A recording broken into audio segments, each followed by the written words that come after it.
clarity, his voice unwavering even as he described the moment the gun was drawn. "I didn't move because I didn't want to escalate the situation," he said, his gaze meeting the jury's. "But I shouldn't have had to think like that. I was in uniform. I was at a funeral. And I was treated like I didn't belong." The defense cross-examined him, attempting to poke holes in his story. They questioned his memory of the event, suggested that he might have misinterpreted the officer's intentions. But Jason stood his ground. "I know what I saw," he said firmly, "and so does everyone else who was there." Outside the courtroom, the public debate reached a fever pitch. News outlets replayed clips of Jason's testimony, and social media was ablaze with commentary. Some questioned whether this case would set a precedent for how officers were held accountable. Others worried that it would divide the community further. But amidst the noise, one thing was clear: everyone was waiting for the verdict. As the trial neared its conclusion, new pieces of evidence added to the mounting tension. Internal memos from the police department were leaked, showing that the officer's behavior had been flagged multiple times in the past. One memo, in particular, drew public outrage. It detailed a prior incident where the officer had been reprimanded for drawing his weapon unnecessarily, but no formal action had been taken. "We'll handle it internally," the memo read, a phrase that now seemed like a damning indictment of the entire department. These revelations further inflamed public opinion. Protests outside the courthouse grew larger and louder, with some calling for the resignation of the police chief. Inside, the prosecution seized on the new evidence, arguing that the department's failure to address the officer's history had directly led to the incident with Jason. This wasn't an isolated mistake, the prosecutor told the jury in his closing arguments. This was a pattern that should have been stopped long before it reached this point. The defense countered by doubling down on their argument that the officer had acted under duress. They brought in a psychologist who testified about the mental toll of being a law enforcement officer, emphasizing the split-second decisions they are forced to make. "It's easy to judge from the outside," the psychologist said, glancing at the jury. "But in that moment, my client believed he was protecting himself and others." By the time the trial concluded, the tension in the courtroom was palpable. The jury was given their instructions, and as they filed out to begin deliberations, the room erupted into whispered speculation. How long would it take? What would they decide? Jason, exhausted from the ordeal, could only sit and wait, his mind racing with possibilities. As the hours dragged on, the suspense only grew. Reporters speculated that the length of the deliberations might indicate a divided jury, while others suggested it was a sign that they were carefully considering the evidence. For Jason, every passing minute felt like an eternity. He wasn't just waiting for a verdict, he was waiting for a chance to move on, to put this chapter behind him and focus on the future. But even as he waited, Jason knew that the verdict wouldn't be the end of the story. Whether the jury found the officer guilty or not, the underlying issues that had led to this moment would remain. The fight for accountability, for justice, was far from over. And as much as Jason wanted closure, he also understood that this was bigger than him. This was about changing a system that had failed, about ensuring that no one else would have to endure what he had. The sound of the jury door opening snapped Jason out of his thoughts. They were back. The tension in the room reached its peak as everyone rose to their feet, the judge taking his place at the bench. The foreperson stood, holding the small piece of paper that contained the jury's decision. The moment everyone had been waiting for was finally here, and yet the air was thick with uncertainty. Jason braced himself, his heart pounding as the foreperson began to speak. The room erupted. Some people cheered, others cried, but Jason simply sat back in his chair, exhaling a breath he hadn't realized he'd been holding. It was over, or so he thought. As the courtroom settled, the defense attorney requested to speak. He walked to the judge's bench and handed over a folder. Jason watched with growing unease as the judge read through the documents, his expression unreadable. The judge finally looked up, his voice cutting through the quiet. "It has come to my attention that there are additional allegations involving the defendant that were not part of this trial but are relevant to the broader investigation. He paused, letting the weight of his words sink in. These allegations involve claims of tampered evidence and coercion during previous cases. The room froze. Tampered evidence? Coercion. Jason felt his stomach drop as the implications of this new revelation hit him. This wasn't just about one officer or even one department. This was a potential cover-up that could shake the entire system to its core. As the judge ordered an immediate inquiry into these new allegations, Jason realized that his fight wasn't over. The guilty verdict was a victory, but it was just one step in a much larger battle. The officer would face consequences, but now the spotlight was on the department itself, and Jason knew that uncovering the full truth would take more courage and determination than he'd ever imagined. In the days that followed, the investigation unearthed a series of shocking discoveries. Records show that complaints against certain officers had been buried, evidence had been altered in several cases, and witnesses had been intimidated into silence. The department's leadership scrambled to contain the fallout, but it was too late. Public trust had been shattered, and calls for accountability grew louder than ever. Through it all, Jason remained a steady presence, using his platform to advocate for change. He wasn't just speaking for himself anymore. He was speaking for everyone who had been silenced, dismissed, or ignored. And though the fight was far from over, he felt a renewed sense of purpose. The road ahead would be long and difficult, but for the first time, it felt like real change was possible. The final twist came months later when an independent review revealed that the officer's actions at the funeral had not been random. A detailed investigation uncovered that he had been specifically assigned to monitor the event due to Jason's high-profile military status. Internal emails showed that some within the department had viewed Jason's presence as a potential risk, despite having no evidence to support such a claim. The revelation sent shockwaves through the community once again, sparking even deeper questions about systemic biases and the assumptions that had led to such a dangerous misjudgment. Jason's story became a rallying cry for reform, his resilience inspiring others to come forward with their own experiences. And while he would never forget the pain of what he had endured, he found solace in knowing that his fight had sparked something bigger than himself. The journey wasn't over, but for the first time, it felt like the tide was turning. As the weeks passed, the fallout from the trial and the subsequent investigations reshaped the community in ways Jason hadn't imagined. The guilty verdict against the officer was just the beginning. The deeper revelations about systemic corruption and bias within the department ignited a movement that demanded sweeping reforms. Local leaders, activists, and even some officers from within the department stepped forward to push for change. The protests outside the courthouse evolved into organized town halls, where residents voiced their concerns and shared their stories. Jason attended many of these gatherings, often finding himself at the center of discussions, though he never sought the spotlight. For Jason, the resolution of the trial had been bittersweet. The officer had been held accountable for his actions, but the deeper issues remained. It wasn't enough to punish one person when the system itself had allowed such behavior to persist for so long. Jason couldn't stop thinking about the others who had suffered in silence, those who didn't have the platform or support he had been fortunate to find. His fight had started as a personal quest for justice, but now it felt like a mission to ensure no one else would have to endure what he had. The funeral attendees, many of whom were veterans themselves, were quick to step in once they realized what was happening. Several of them confronted the officer, demanding that he lower his weapon. Others began recording on their phones, knowing that documentation would be crucial in holding the officer accountable. In those chaotic moments, it became clear that this was more than just a misunderstanding. It was an abuse of power that could have ended in tragedy if not for the restraint shown by Jason and those around him. As the police department launched an internal investigation, the public response was swift and unforgiving.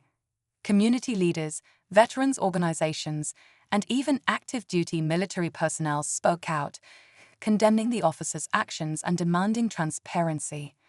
The department's initial statement, calling the incident unfortunate and promising to review the matter, did little to calm the outrage. People wanted accountability, not excuses. It wasn't long before the officer's past began to catch up with him.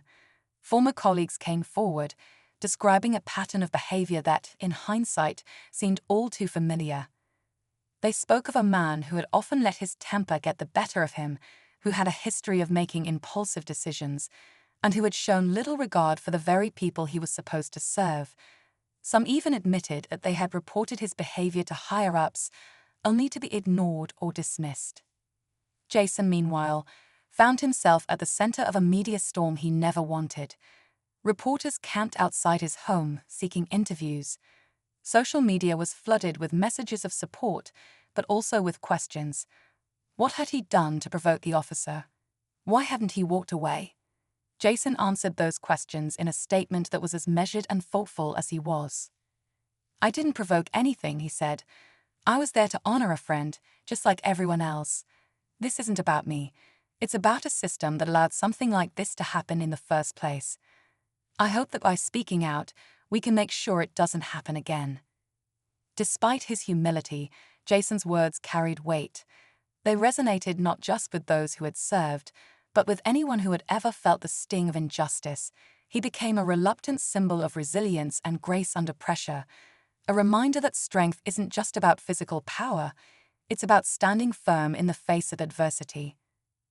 But as the story continued to unfold, new questions arose. How had this officer managed to stay on the force for so long despite his history? Who, if anyone, had tried to hold him accountable before? And what would it take to ensure that real change came from this tragedy? The answers, it seemed, were still buried beneath layers of bureaucracy and silence. And as the investigation moved forward, one thing became clear: this was far from over. As the investigation into the incident deepened, it became apparent that the tension surrounding this case extended far beyond the officer and Jason Miller. The community, still grappling with the shock of what had unfolded, found itself divided. On one side, there were those who demanded swift and decisive action against the officer, arguing that his behavior represented a larger systemic issue within the department. On the other, a smaller but vocal group defended him, claiming that the media had blown the situation out of proportion and that there were facts yet to be revealed. In the midst of the public uproar, more voices began to emerge. People who had encountered this officer in situations that were eerily similar to Jason's. A local teacher recounted an incident where the officer had stopped her for what she described as a routine traffic violation, but quickly escalated the situation when she questioned why she had been pulled over. "I remember feeling so powerless," she said during a community meeting held to discuss the incident. "He didn't listen, didn't even try to de-escalate. It felt like he was looking for a reason to exert control." Stories like hers painted a troubling pattern, and yet, the question lingered. How had this officer remained on the force for so long? The department's leadership was under intense scrutiny, with reporters digging into internal records and whistleblowers hinting at a culture that prioritized protecting its own over holding them accountable. Rumors swirled that complaints against the officer had been swept under the rug by superiors who feared the public backlash of admitting fault. It wasn't just the officer's actions that were now on trial, it was the entire system that had enabled him. For Jason, the aftermath of the funeral became an entirely different kind of battle. While the investigation churned on, he found himself revisiting the events of that day over and over again, not just in his mind, but in interviews, statements, and even a formal hearing where he was asked to recount everything in painstaking detail. What struck me the most, Jason shared with a friend, was how quickly it happened. There wasn't a moment where I thought, this is about to get bad. It was bad before I even had the chance to process it. But Jason wasn't just reflecting on his own experience. He was also thinking about Lieutenant Commander Hayes and the funeral they had all gathered to honor. The focus had shifted so dramatically from celebrating his friend's life to dealing with the fallout of the officer's actions that Jason felt a deep sense of guilt. "It wasn't supposed to be like this," he confided to a fellow SEAL. "Dunn deserved better. His family deserved better." In the days that followed, Jason met with Hayes' widow to express his regret for how the funeral had unfolded. She, in turn, reassured him that none of this was his fault. "You didn't choose this," she told him. "You were there for Dan. That's what matters." Her grace in the face of everything gave Jason the resolve he needed to keep speaking out, not just for himself, but for others who might one day find themselves in a similar situation. Meanwhile, the officer's arrest and termination had sent shockwaves through the department. His former colleagues were being questioned, and many were struggling with their own complicity in what had happened. "I always thought he had a short fuse," one officer admitted anonymously to a local journalist. "But you don't expect something like this. Maybe we should have said something earlier. Maybe we could have stopped it before it got this far." As the days turned into weeks, the story only grew more complex. The investigation revealed that the officer had been involved in a similar incident several years prior, though it had not escalated to the same degree. In that case, he had allegedly confronted a group of teenagers outside a local mall, accusing them of loitering and refusing to leave when he asked. Witnesses at the time reported that his behavior had been unnecessarily aggressive, but no formal complaints had been filed. The department had labeled it a misunderstanding and moved on. This revelation added fuel to the fire for those demanding reform. How many misunderstandings had there been? How many others had experienced this officer's behavior but hadn't felt safe enough to come forward? Community leaders called for an independent review of the department, arguing that this was no longer just about one officer. It was about a culture that allowed someone like him to operate unchecked. Amid all this, another layer of the story began to emerge: the officer's personal life. Friends and family who knew him outside of the uniform described him as a man who had grown increasingly bitter over the years. They spoke of his struggles with stress and his tendency to lash out when he felt disrespected. Some speculated that his behavior on the job was a reflection of unresolved personal issues, while others suggested that the pressures of law enforcement had simply taken their toll. But while these details added depth to his character, they did little to excuse his actions or to ease the tension they had caused. For Jason, the broader implications of the incident weighed heavily. He began to see his own experience as part of a much larger issue, one that extended far beyond him or the officer. "This isn't just about me," he said during a meeting with veterans who had reached out to support him. "This is about accountability. It's about making sure the people who are supposed to protect us aren't the ones we end up needing protection from." But even as Jason's words inspired others to take action, the conflict was far from resolved. The officer's legal team was mounting a defense, claiming that his actions had been misinterpreted and that he had drawn his weapon out of a perceived threat. He acted on instinct, his lawyer argued during a preliminary hearing. It may not have been the right call, but it wasn't malicious, it wasn't prejudice. The courtroom was silent as those words hung in the air. For Jason, who had been sitting quietly in the back, the argument felt like an insult, not just to him, but to everyone who had witnessed the events that day. And yet, he knew that this was just the beginning of a much longer fight, one that would test not only his patience, but his faith in the justice system itself. As the trial loomed, the tension continued to build. The community was watching, waiting to see what would happen next. Would justice be served? Would the department take meaningful steps to address its own failings? And would Jason, after everything he had endured, find the closure he so desperately needed? The answers were still unclear, but one thing was certain: this story was far from over. The courtroom buzzed with a mix of tension and hushed anticipation as the trial finally began. It felt like the culmination of weeks of outrage, speculation, and mounting pressure. Reporters lined the benches, scribbling notes and adjusting their microphones, while outside the courthouse, protesters held signs demanding justice. Some signs bore Jason Miller's name, others carried broader messages about accountability and reform, but the sentiment was the same. This case wasn't just about one man, it was about what he represented. Jason sat quietly at the edge of the courtroom, his face composed, but his eyes carrying the weight of everything that had led to this moment. He didn't want to be there, didn't want his life and his integrity to be dissected in public. But he also knew that staying silent wasn't an option. Too many people were looking to him, not as a hero, but as a symbol of strength and resilience. He had no intention of letting them down. As the prosecution laid out its case, the details of the funeral incident were replayed in agonizing detail. The footage captured by multiple witnesses was shown to the jury, the grainy videos bringing back the chaos of that day. The prosecutor's voice was calm but firm as he pointed out the officer's actions, asking the jury to focus on the moment he unholstered his weapon. This was not a case of misjudgment, the prosecutor said, his voice echoing in the silent courtroom. This was a deliberate act of aggression against an unarmed man, a decorated Navy SEAL who posed no threat to anyone. The defense, however, was equally determined. They argued that the officer had been under immense stress, that his decision to draw his weapon had been based on a perceived danger.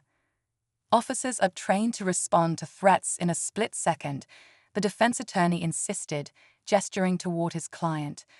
In this case, he misread the situation. Was it wrong? Perhaps. But was it intentional? Absolutely not.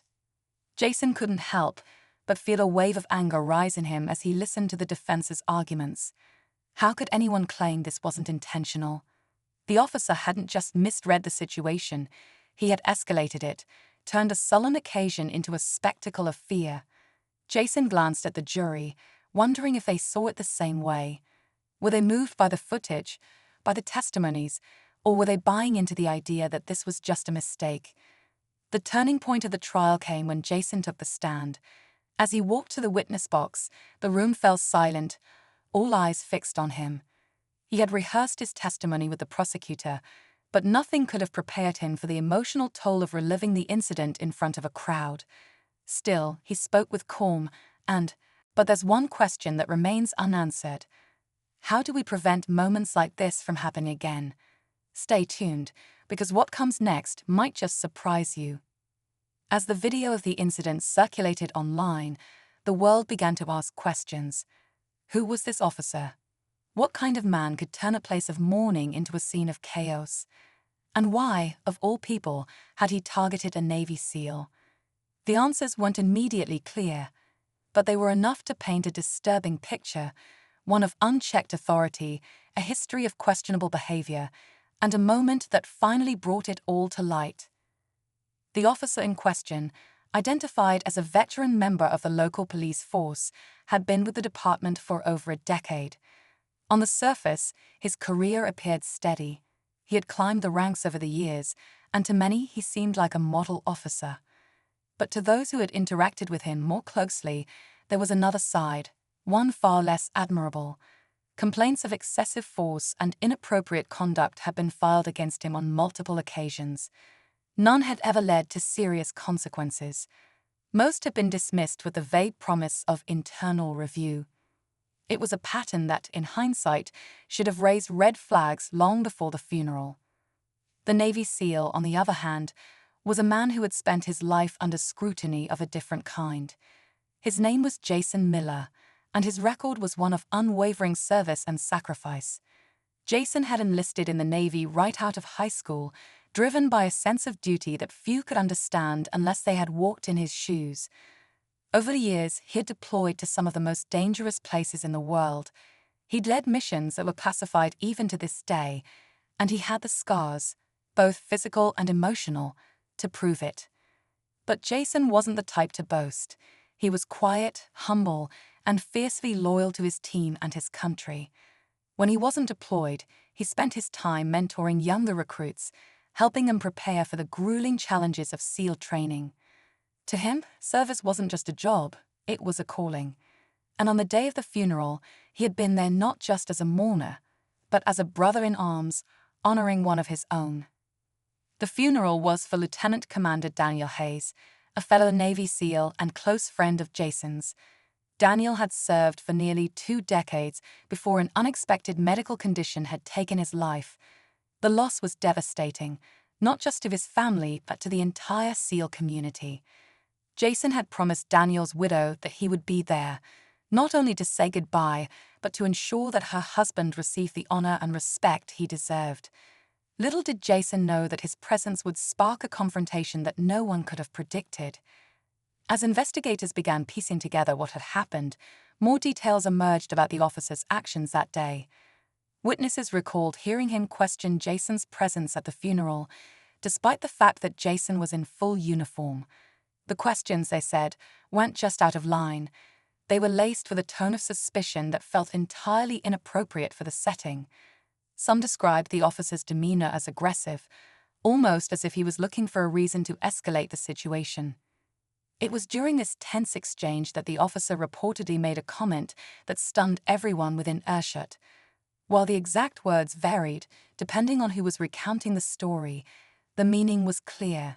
He didn't believe Jason belonged there. Some speculated that the officer may not have recognized the Navy SEAL uniform or understood its significance. Others believed it went deeper than that the officer's judgment had been clouded by personal bias, the kind that had no place in law enforcement. Jason, for his part, remained calm throughout the ordeal. Those who knew him weren't surprised. SEALs are trained to handle high-pressure situations with composure and clarity. But even Jason later admitted that he hadn't expected the situation to escalate the way it did. When the officer drew his weapon, Jason said his first instinct wasn't fear, it was disbelief. Disbelief that, after everything he had faced overseas, he was now being treated as a threat in his own country, at the funeral of a man he had considered a brother. As the foreperson began to read the verdict, the courtroom seemed to hold its collective breath.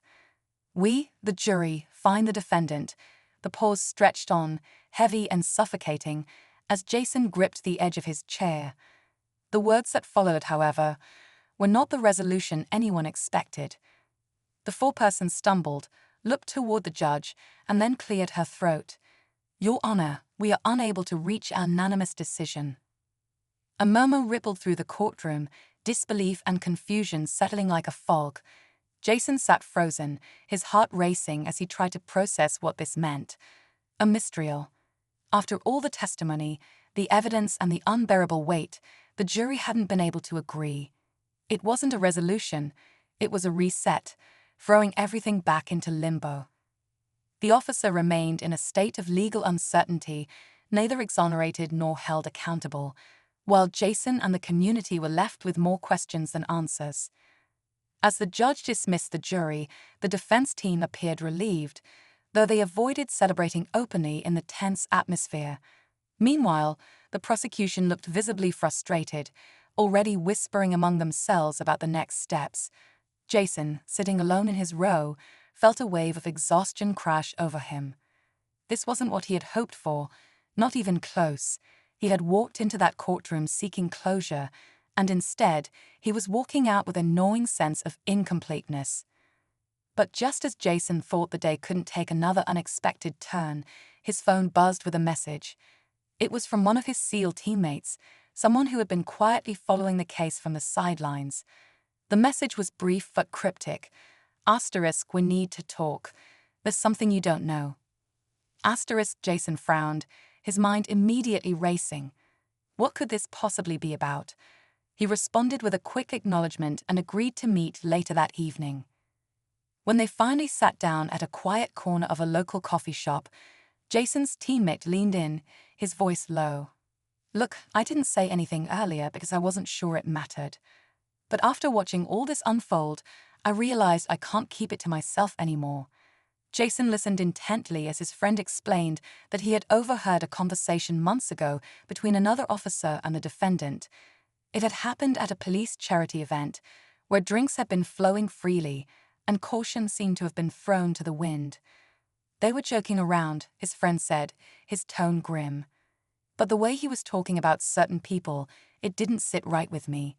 He said something about keeping certain folks in line, and when someone mentioned the military, he made a comment that sounded off, like he had some kind of grudge." Jason felt a chill run down his spine. This was more than he had anticipated. A grudge against the military, against people like him. It wasn't proof of anything concrete, but it added a troubling layer to the story. It made Jason wonder if the officer's actions that day hadn't been as instinctive or accidental as the defense had claimed. What if there had been something personal behind it, something deeper than anyone had realized. The conversation lit a fire in Jason, pushing him to dig further.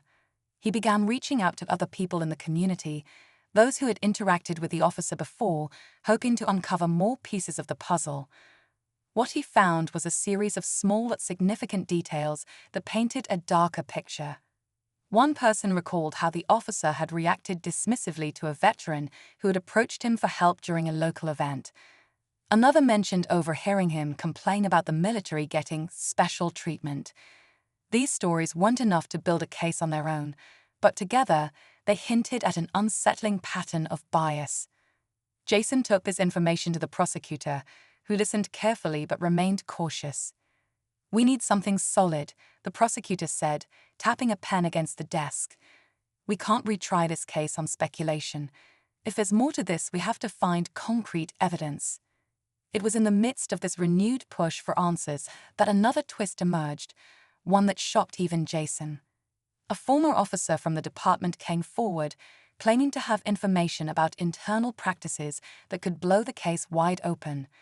This whistleblower, speaking on condition of anonymity, revealed that there had been deliberate efforts to suppress complaints against certain officers, including the defendant.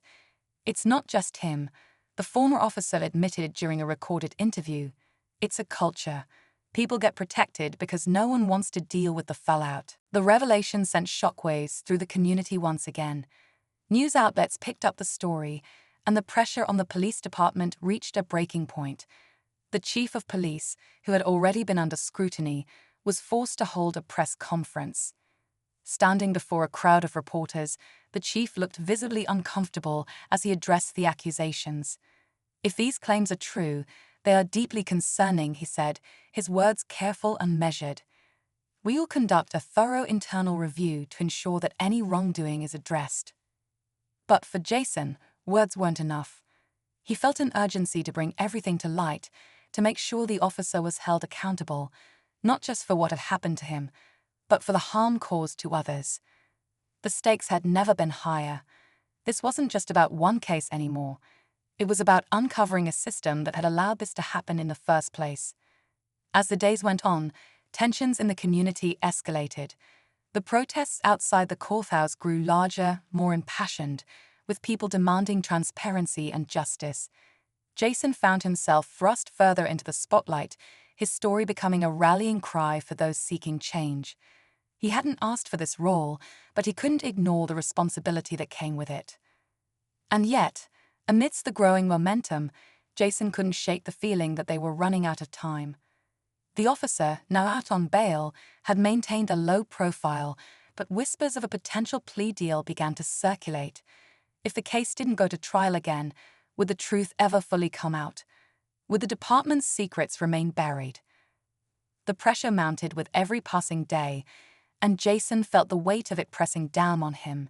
He had started this journey seeking accountability, but now it felt like he was fighting for something even bigger, something that would define not just his own story, but the future of his community.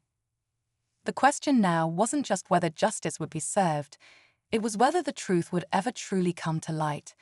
And as Jason prepared for the next chapter of this fight, he couldn't help but wonder how much more was hidden beneath the surface. The courthouse was packed once again as the retrial finally began, but this time the energy in the room was different. The leaked memos, the whistleblower's testimony, and the mounting public pressure had shifted the tide. What had once seemed like a case about one officer now felt like an indictment of an entire system. Jason sat quietly, his expression calm but resolute. He had spent the weeks leading up to this moment, preparing himself for every possible outcome. He knew the stakes, not just for him, but for countless others who'll experience similar injustices. The prosecution came out stronger this time, armed with new evidence and a clearer narrative. They didn't just focus on the incident at the funeral, they painted a picture of a pattern, a history of behavior that showed the officer's actions weren't just a fluke or a mistake.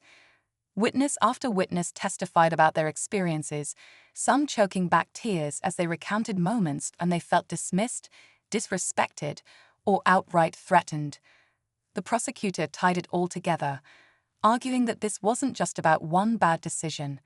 "This is about a mindset," he said, his voice steady. "A mindset that led to an abuse of power." The defense, meanwhile, found itself on shakier ground.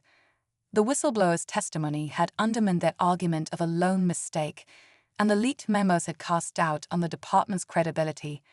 Still, they clung to the narrative that the officer had acted out of fear, that his split-second decision to draw his weapon was a reflex, not an act of malice.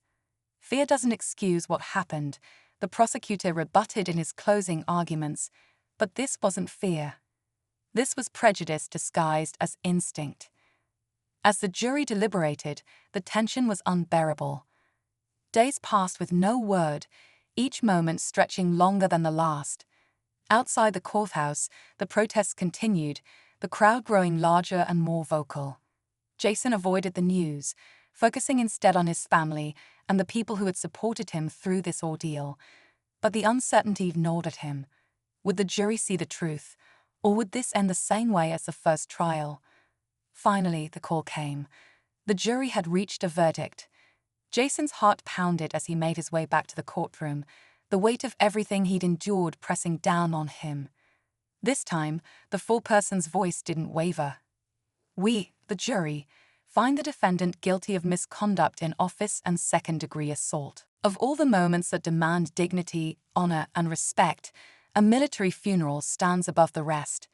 It's a sacred time to honor the fallen, to thank them for their service, and to comfort the loved ones left behind. But what if, in the middle of such a solemn occasion, something so shocking, so unfathomable, took place that it shattered the sanctity of the moment? Today, we're diving into a story that has left an entire community reeling. A story of justice, accountability, and an abuse of power that no one saw coming. It all began on what should have been a day of reverence. Family, friends, and fellow service members had gathered to honor a decorated Navy SEAL who had passed away. Flags were at half-mast, the air was heavy with grief, and the sound of a lone bugle playing taps echoed across the cemetery. The crowd was somber, united by loss, but also by respect for a life of service and sacrifice. Among the mourners stood a man in uniform, a Navy SEAL with a presence that commanded attention, not through arrogance, but through quiet confidence. This was a man who had seen the worst the world had to offer and survived. He was there not just as a mourner, but as a symbol of strength and solidarity. But just as the ceremony was about to reach its most poignant moment, a chilling disruption occurred. A police officer, one who was supposed to be providing security for the event, suddenly turned the scene into something out of a nightmare. Witnesses say he approached the Navy SEAL with an air of hostility, questioning his presence at the funeral. What started as a tense exchange quickly escalated into something far more dangerous. The officer, for reasons that still defy explanation, drew his weapon, right there, in the middle of the funeral. The crowd froze, a collective gasp cutting through the somber silence. Children clung to their parents. Veterans, many of whom had their own experiences with combat, instinctively shielded those around them. And at the center of it all was the Navy SEAL, standing his ground, his eyes locked on the officer, unflinching. How had it come to this? Why would an officer of the law, sworn to serve and protect, pull a gun on a man who had served his country with distinction?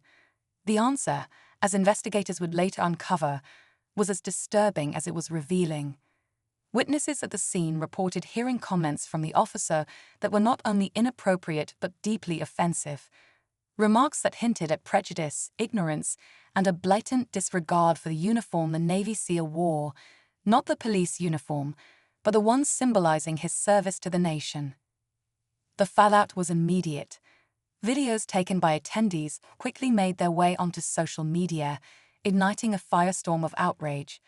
People demanded answers. Who was this officer? Why was he allowed to behave in such a manner?